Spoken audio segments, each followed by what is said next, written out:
Have you ever wanted to experience what the zombie apocalypse would be like if you lived in Wyoming? Well, Dead Rising is close enough. This is a 2006 zombie simulator game set in boring-ass Colorado. I watched my friend play this. It's the first game in the series, and I was 4 years old when it came out, so I didn't really get to play it. But I doubt a 4-year-old goose would be an Xbox fan either. Once that friend finished beating the game for the 23rd time, he lent me his copy, and I played it for myself. And let me tell you, this Frank West guy is nothing serious. I mean, he's nothing to not be serious for. He's kind of a big deal. He's covered wars, you know. This is one of those games I'd never thought I'd end up playing, but I did. And I gotta admit, I got a lot more than I bargained for. Anyways, I don't want to waste your time, so I'm gonna blast through how I feel about Dead Rising. First things first, stories. They're important. They don't have to be totally original, since 100% originality is basically impossible these days, but come on. Zombies? They're so ancient as a plot point for stories that they're about as rotten as, well, zombies. However, this zombie story takes place in a mall, so they kind of get a pass. It's a very straightforward plot line. There's a zombie outbreak in the mall and you have to wait for rescue. Dick around for 2 days and some change, why not? It may be questionable, but it's enjoyable, and has a few interesting story beats that come in towards the end. On top of that, some of the story is dependent on your exploration, as you have to find a lot of characters to get their respective story points. It might not be important to the main plot, but it's world building nonetheless. What truly makes this story interesting, though? Well, that's the main characters. Specifically, this guy. Everyone else gets blown out of the water. Frank West is legitimately one of the only reasons Dead Rising is a franchise today, at least in my eyes. I mean, it's a dead franchise, but still. This veteran photographer makes so much of this game entertaining, it's ridiculous. Frank is a goofy protagonist who acts like the zombie apocalypse is just an elaborate prank that's being pulled on him, and it's apparent in all of his dialogue. It doesn't matter how serious the situation is. If you put Frank West in there, it immediately becomes funnier. And he's a perfect fit for the job, since it doesn't take too much brainpower to take him seriously. But then you see him wearing this, and it becomes impossible to. His goofiness is super hammed up in his later appearances, at least from what my friend told me, but in the first game it's just enough. He's not the only one that's interesting. A whole bunch of the cast is really cool. Whether they're entertaining, they bring suspense, or they're just charming. Moving on. Dead Rising's gameplay. Oh, it's kind of a mixed bag, huh? My feelings about the gameplay can flip in a moment's notice, depending on the circumstance. Sometimes the game feels quick, other times it's slow. Sometimes you have too much to do, sometimes you have nothing to do. Sometimes the game is funny, other times... Okay, it stays pretty consistently funny. Anyways, Frank West ought to change his name to Tank West, because holy shit is this guy slow. There's a reason this game takes over 45 hours to beat, and it's because Frank moves around like a damn turtle. And I don't mean the Teenage Mutant or Ninja kind. I mean like the century-old ones that sound like cars breaking down when they're having sex. There are a few vehicles you can use to travel the malls, sure, but they're limited in the distance they're able to go because you have to get off of them to open the doors that load in the different areas of the mall. Speaking of the loading zones, you're going a lot of places in this game, so at first it isn't too much of a bother. But once you explore the entirety of the map, or at least the main areas you'll be traversing most of the game, the mall starts feeling a whole lot smaller, which means the loading gets annoying about 10 hours in, at least to me. A lot of the systems in this game are good, but most of them have a major flaw. The healing system is fine enough. You put an item in your inventory and heal yourself with it. Simple as simple can be. Only problem is they have a small area and an easy-to-access part of the mall that almost instantly gives you multitudes of the strongest healing item in the game, which defeats a lot of the challenge if you have the inventory space for it. The combat system is super satisfying and works really well against giant hordes of zombies. When it comes to singular targets that require precision, like bosses, it feels a little clunky, mostly due to Frank's sluggishness, and even more so if the boss is bouncing off the walls, making it actually really hard to hit them. But to be fair, every boss is unique and requires different strategies to beat, unless you're stubborn or you know how to outsmart their algorithms or whatever. I don't know, I'm not a video game doctor. The bosses aren't mandatory, but if you beat them, you get some story, as well as an infinite supply of the weapon they used to beat your ass. So now you can beat zombies' asses like the boss did to you. However, you have an access to an infinite supply of one of the strongest items in the game somewhat early on, which involves beating an early boss and then using magazines that increase the durability of their weapons to near infinity if you have all of them. And combining that with the healing items from earlier, Dead Rising can end up feeling like a cakewalk if you know where to look for stuff. If you don't, you could easily get overwhelmed and die a lot, which can lead to frustration for those who aren't exploration inclined. I do have to give it to this game, though. It tells you what buttons you need to press for shit more often than a Mario Odyssey, which makes a forgettable son of a bitch like me very grateful.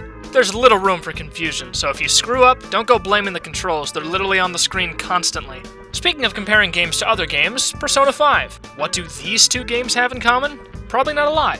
Except for time management. It's not as strict as Persona 5's, believe me, I know, but it certainly causes trouble if you're careless and procrastinate. If you know how to manage your time, you might be able to get everything done in Dead Rising, but that's usually not the case, because of, the zombies on your lawn. I mean in your way. A few of the gameplay aspects really let you know that it's a game from a decade ago. But then again, there isn't a life system, so I gotta give props there. One quick thing about the escort missions, you don't really need to save anyone, unless you're, like, a good person or something. Okay, I won't lie, I saved as many people as I could. But the point is, the escort missions are annoying to do for completion, because the survivor's AI is ass most of the time. To put it simply, the gameplay is flawed, and slightly dated in a few places, but it's usually fun, even if it can become too easy too often. Taking a quick look at the graphics, it's really apparent that this is a mid-2000s game. The people look goofy, if not uncanny, the textures are iffy up close, and the animation is standard mocap stuff. Pretty standard for a zombie game at the time, I think. The mall does look nice, I gotta give it that. Looks crazy good, but that might just be me. I've always liked the mall aesthetic, and this game scratches my itch nice and good. Really authentic. Ugh. Enough about itch scratching, back to graphics. A lot of the stuff that makes this game funny involves the graphics. The cutscenes, the zombies, animations, Frank. It all meshes together to become a really humorous experience. Not laugh out loud, but it got some chuckles out of me, and I enjoyed most of my time playing. It's entertaining. Especially the zombies, they're pretty fun. They did a lot of goofy stuff that made me laugh sometimes. It's a humorous game, and I feel like they were trying to make it more funny than scary. Then again, it was a different time, and Freddy Fazbear didn't exist, so people were scared by completely different stuff. Like Jeff the Killer? What was around that time? Smile Dog? I don't remember. The zombies are all pretty similar. It seems like there aren't too many different kinds, but you hardly ever see them up close, so it's whatever. But it is easy to see the lack of diversity when you're in a huge crowd of them. But then again, if I were in the zombie apocalypse, I feel like the last thing I'd be worrying about would be the zombies matching outfits. Oh yeah, skippable cutscenes, by the way. The soundtrack is decently sized, but a large majority of my playthrough I was just listening to this. The music whispering through the speakers of the mall is just a perfect juxtaposition to the gameplay, and that makes it fit in perfectly, considering how nonchalant the main character is about everything, and how goofy everything is. Despite a majority of the main mall sections playing the basic mall music, what you hear in the game is depending on your exploration, as different places play different music, of course. All kinds of genres are represented in the soundtrack too, so everybody's happy. Here, I'll show you. Here's 1 second of some of the songs in Dead Rising.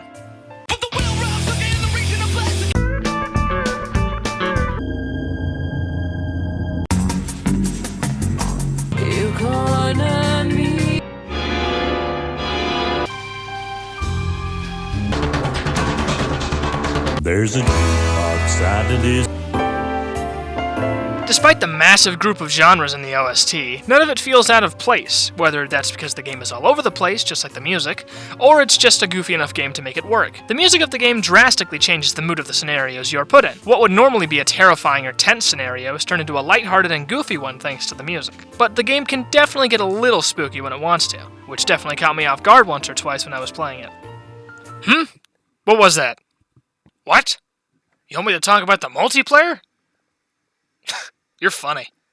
Moving on. Variety. Your experience is completely up to you in this game.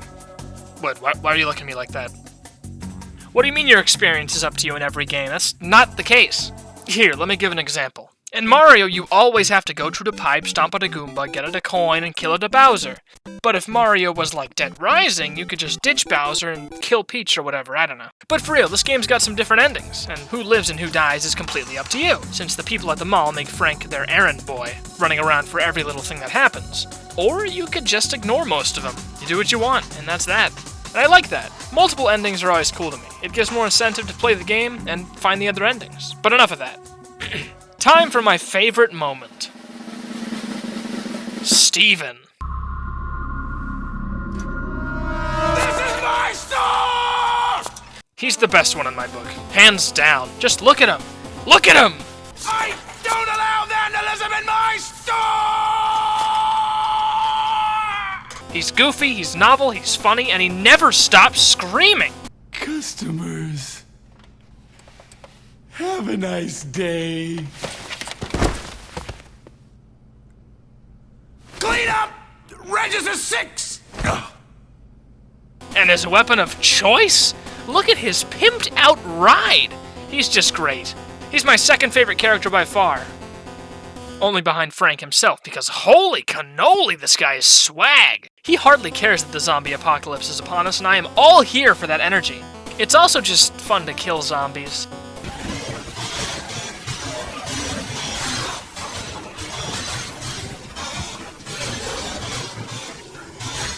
The certain ways you can kill zombies are really entertaining, and the sounds of both the zombies and Frank as you kill only add to the humor of those little moments.